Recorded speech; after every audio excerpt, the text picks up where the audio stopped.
चलिए आज हम लोग को पूछना है, टॉपिक है हुमायूं का। तो इससे पहले हम लोग पढ़े थे, डिस्कस किए थे बाबर का। तो बाबर भारत पर कितनी बार आक्रमण किया था? पानीपत का प्रथम युद्ध कब हुआ था? 1526। पानीपत का युद्ध किसने जीत गया था? अब बाबर वंश से भारत में कौन राज कर रहा था पहले?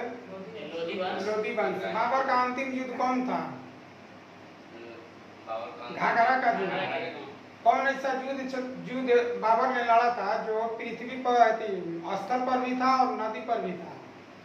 स्थल और नदी दोनों पर। तो घाघरा का युद्ध। कौन सा युद्ध?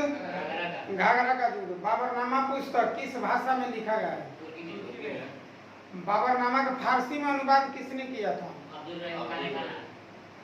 बाबरनामा किसकी आत्मकथा है? बाबर की। किसकी है? बाबर की।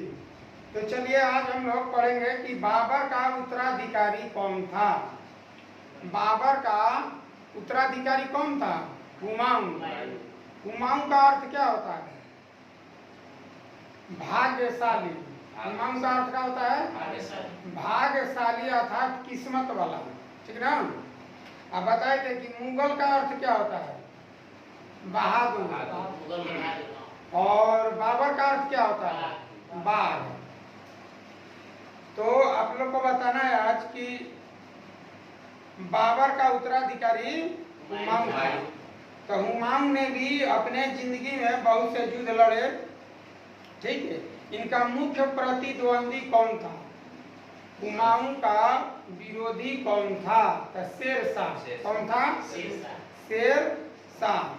चौसा का युद्ध किनके बीच हुआ था? चौसा का युद्ध किनके बीच हुआ था? तो हुमायूं और शेरशाह। हुमायूं और शेरशाह। तो चौसा का युद्ध किसने जीत गया था? शेरशाह ने। कौन जीत गया था? शेरशाह। इसके बाद है कि बिलग्राम का युद्ध या कनौज का युद्ध। बिलग्राम का युद्ध या कनौज का युद्ध किसके द्वारा लड़ा गया? किन दो योद्धाओं के बीच में युद्ध हुआ? शेर खान और हुमायूं के बीच में। ये युद्ध किसने जीता था? शेरशाह ने। तो बताइए कौन युद्ध हारने के बाद हुमायूं अपने देश छोड़कर बाहर चला गया? तो बिलग्राम का युद्ध। कौन सा युद्ध? बिलग्राम का युद्ध। फिर बताइए कि हिंदाल के गुरु कौन थे? हिंदाल के गुरु का नाम था मीर अली अकबर जानी। चाहे मीर बाबा दोस्त पूछेगा कि मीर बाबा दोस्त कौन थे, तो क्या बताइएगा? हिंदाल के गुरु। हिंदाल कौन था? तो हुमायूं के भाई था। हिंदाल कौन था? हुमायूं का भाई था। पिताजी के मरने के बाद, पिताजी के अर्थात बाबर के मरने के बाद हुमायूं ने पूरे साम्राज्य को क्या किया? तो अपने भाइयों में बांट दिया। अपने भाइयों में बांट दिया था। ठीक ना? तो ये भी एक कारण बताया जाता है कि हुमायूं के माने विनाश का एक कारण है कि अपने साम्राज्य का बंटवारा अपने भाइयों के बीच करना। ये हुमायूं के सबसे बड़ी गलती थी। ठीक ना? अब बताइए हुमायूं कितने वर्ष की अवस्था में गद्दी पर बैठे? 23 वर्ष की अवस्था में। कितने वर्ष की अवस्था में? 23 वर्ष। गद्दी पर बैठने से हुमायूं किस पद पर था? तो सूबेदार के पद। किस पद पर? कहाँ का सूबेदार? तो बदखासा का। बदखासा का सूबेदार कौन था? हुमायूं था। कौन था? हुमायूं था। दीनपनाह नगर की स्थापना किसके द्वारा किया गया? दीनपनाह नगर की स्थापना हुमायूं ने किया था। कब किया था? 1533 ईस्वी में। 1533। कनौज का युद्ध 17 मई 1540 को हुआ था। 1500 मतलब ये दो युद्ध मुख्य है। किसका? हुमायूं और शेरशाह के बीच। चौसा का युद्ध 1539 और कनौज का युद्ध 15 40। तो ये दोनों युद्ध इम्पोर्टेंट है। अरे कि दिनपना में एक पुस्तकालय था, दिनपना में एक पुस्तकालय था, तो उसी पर से गिरकर, पुस्तकालय के सीढ़ियों से गिरकर किस शासक की मौत हुई थी? हुमायूं की। किस शासक की मौत हुई थी? हुमायूं की। हुमायूं की मौत कब हुआ था? 1 जनवरी 1556। 1 जनवरी 1556 ईस्वी को। अरे कि हुमायूं कई युद्ध लड़े थे, जिनमें कुछ मुख्य युद्ध है, जैसे देवरा का युद्ध। तो देवरा का युद्ध 1531 में। इसके बाद है चौसा का युद्ध 1539, बिलग्राम का युद्ध 1540 और सरहिंद का युद्ध 1555। तो ये आ जाएगा कि अंतिम युद्ध कौन था हुमायूं का? तो 1555। बाबर का अंतिम युद्ध कौन था? घाघरा का युद्ध। बाबर का, अच्छा, बाबर को कहाँ दफनाया गया था? तो सर्वप्रथम आगरा में, सर्वप्रथम, अब बाद में काबुल ले गया गया था। कहाँ ले गया था? काबुल। काबुल कहाँ की राजधानी है वर्तमान में? अफगानिस्तान के। अफगानिस्तान की राजधानी कहाँ है? काबुल। समझ गए? अब बताइए, हुमायूं नामा पुस्तक के लेखक गुलबदन बेगम। गुलबदन बेगम। तो इस तरह से देखिए, हुमायूं का एक टॉपिक था। तो हुमायूं का लगभग सारा के सारा क्वेश्चन पूछ लिए, ठीक है ना? और रिपीट भी कर दिए हैं बाबर का। अब चलिए ज्योग्राफी में।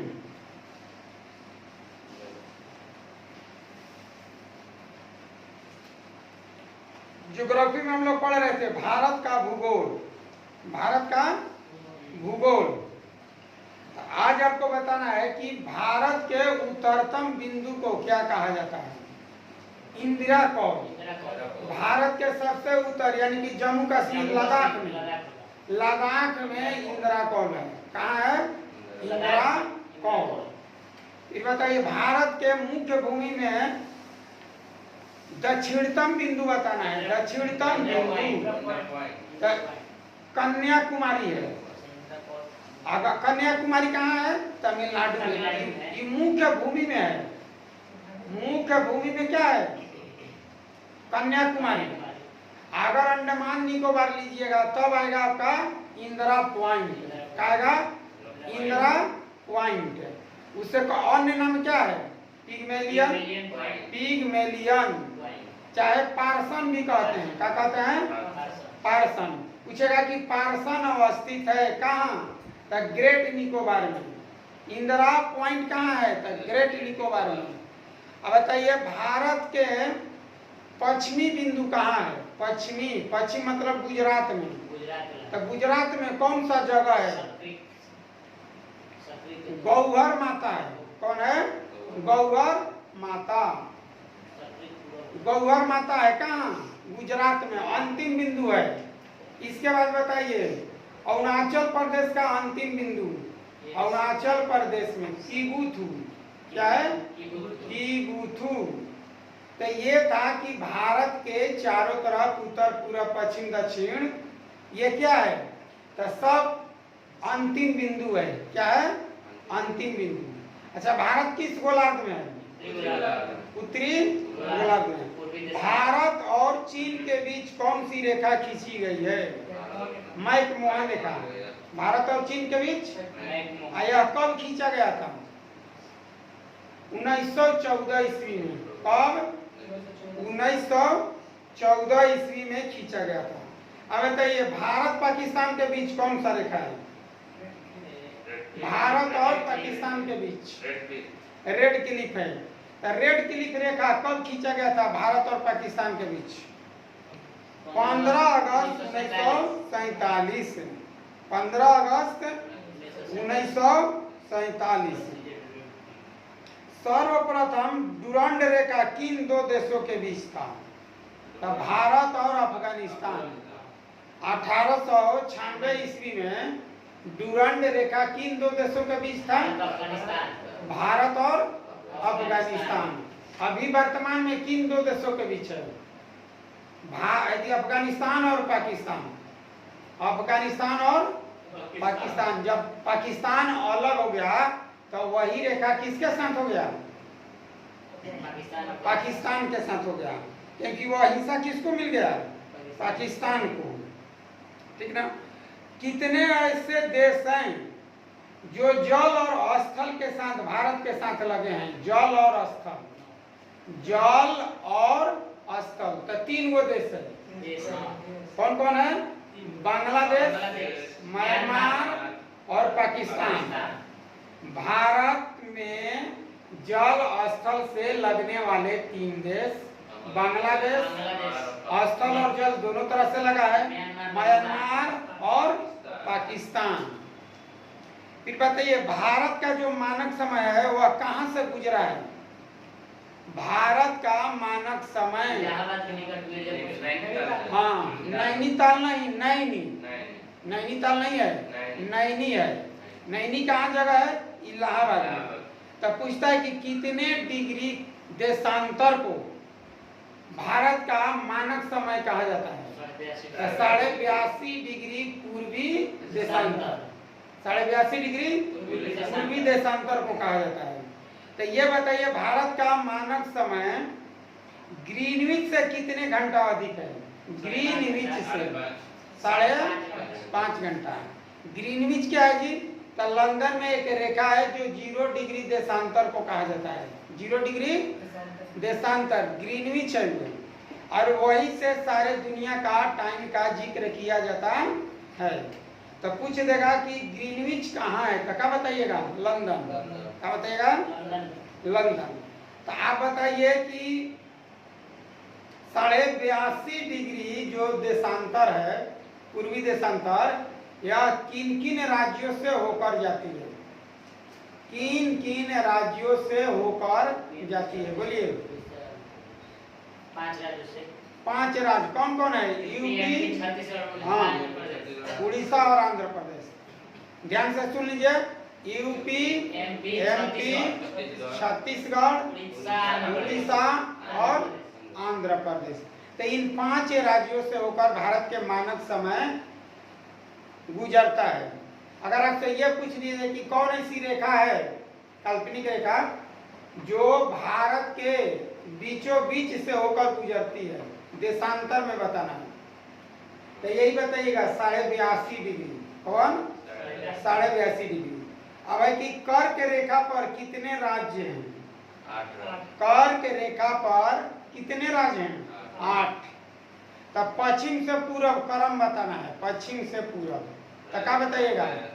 गुजरात, राजस्थान, एमपी, छत्तीसगढ़, झारखंड, पश्चिम बंगाल, आंध्र प्रदेश नहीं, त्रिपुरा और मणिपुर। त्रिपुरा, मणिपुर नहीं, मिजोरम है, मिजोरम। समझे? गुजरात, राजस्थान, एमपी, छत्तीसगढ़, झारखंड, पश्चिम बंगाल, त्रिपुरा और मिजोरम। तो ये 8 हैं कर्क रेखा से। तो यहीं तक इसको रहने देते हैं। अब चलिए सिविक्स पॉलिटी में मौलिक अधिकार किस देश से लिया गया है? बताइए, मौलिक अधिकार किस देश से लिया गया है? अमेरिका से। मौलिक अधिकार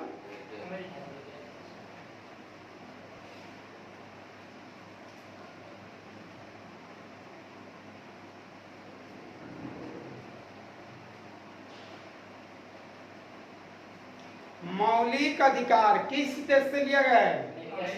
और मौलिक अधिकार का वर्णन संविधान के किस भाग में? 3 में। संविधान में कुल कितने भाग है? 22। 3 में किसका वर्णन है भाग? मौलिक अधिकार अनुच्छेद कहाँ से कहाँ तक पढ़ना है? 12 से 35। संविधान के किस भाग को भारत का मैग्ना कार्टा कहा जाता है? किसको कहा जाता है? भाग 3 को। किस भाग को मूल अधिकारों का जन्मदाता कहा जाता है? मैग्ना कार्टा कौन सा शब्द है? फ्रांसीसी शब्द है। मैग्ना कार्टा कौन सा शब्द है? फ्रांसीसी शब्द है। आप बताइए कि मौलिक अधिकारों में संशोधन हो सकता है। मौलिक अधिकारों में संशोधन हो सकता है।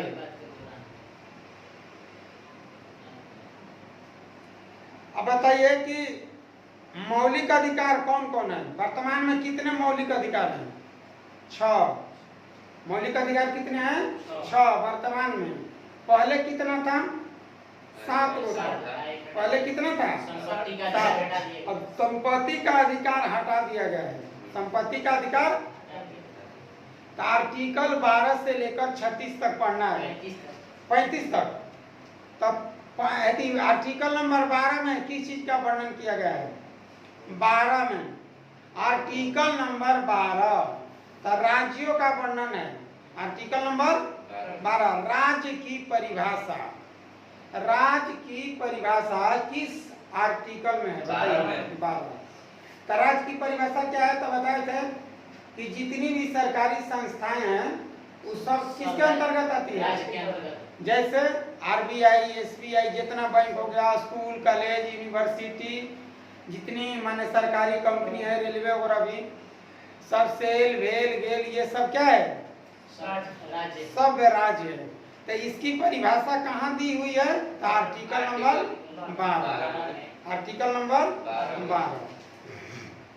अब देखिए आर्टिकल नंबर 13 में किस चीज का वर्णन किया गया है?